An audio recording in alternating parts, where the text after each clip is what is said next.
Hello everyone! Gusto mo bang matutunan kung paano mag-middle splits? Gusto mo bang matutunan how to get from this to this and this to this? Well, in this video, I'll share with you yung 7 stretches na ginawa ko para ma-achieve ko yung middle splits. But first, warm up muna tayo. Huwag mo skip tong part na to avoid any injury. And of course, you don't want to hurt yourself in the process. Since middle splits yung gagawin natin ngayon, yung warm-up na gagawin ko is mostly para sa lower body.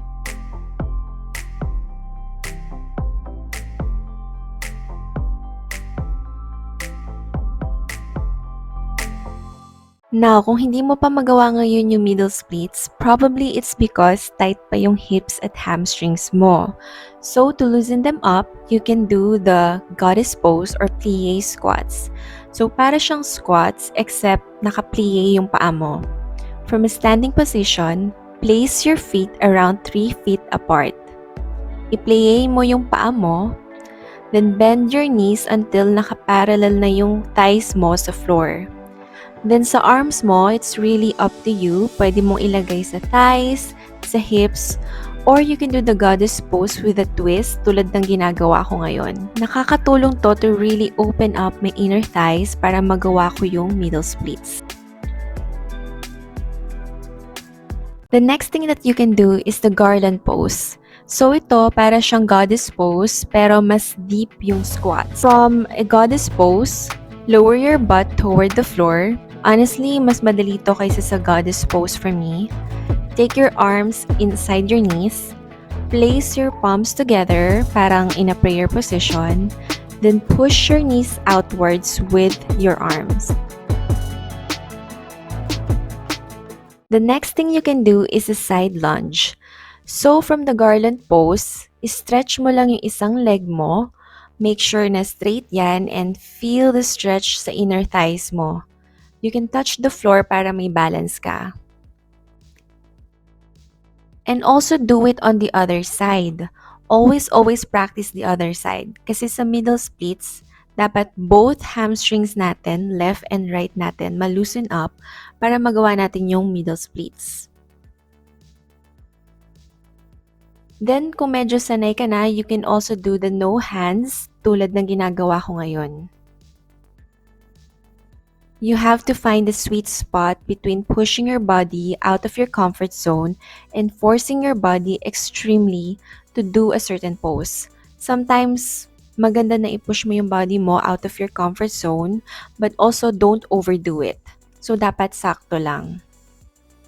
I like to call this the Black Widow pose kasi parang same pose siya ni ScarJo sa Black Widow. Pero parang ganito din yung pose si Spider-Man.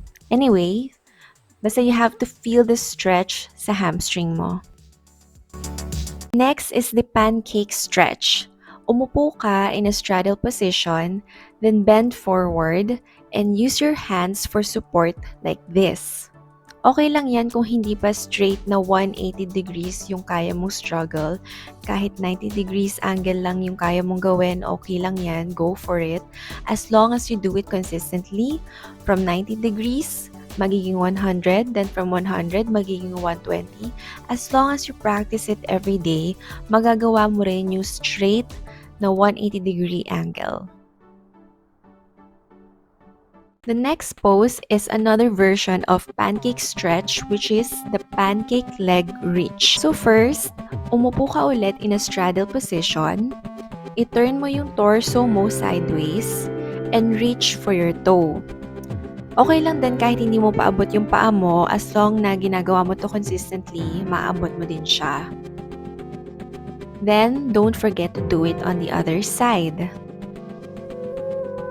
The next thing that you can do is the wall splits. Merong 2 ways to do the wall splits. So the first one is what I like to call the open sesame. So, humiga ka muna facing the wall, then keep your butt close sa wall.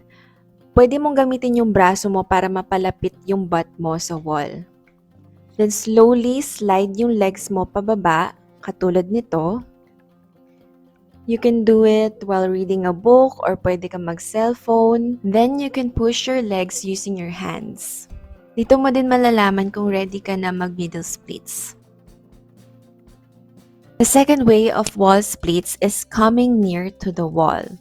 So from a sitting position, facing the wall, spread your legs like this as wide as you can, then come near to the wall.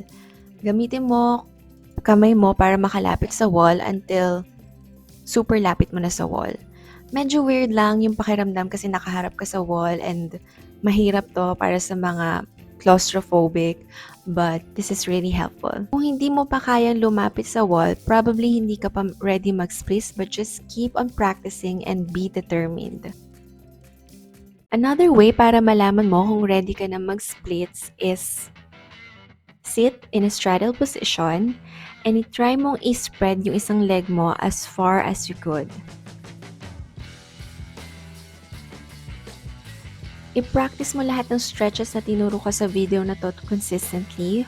Hold your poses a little longer.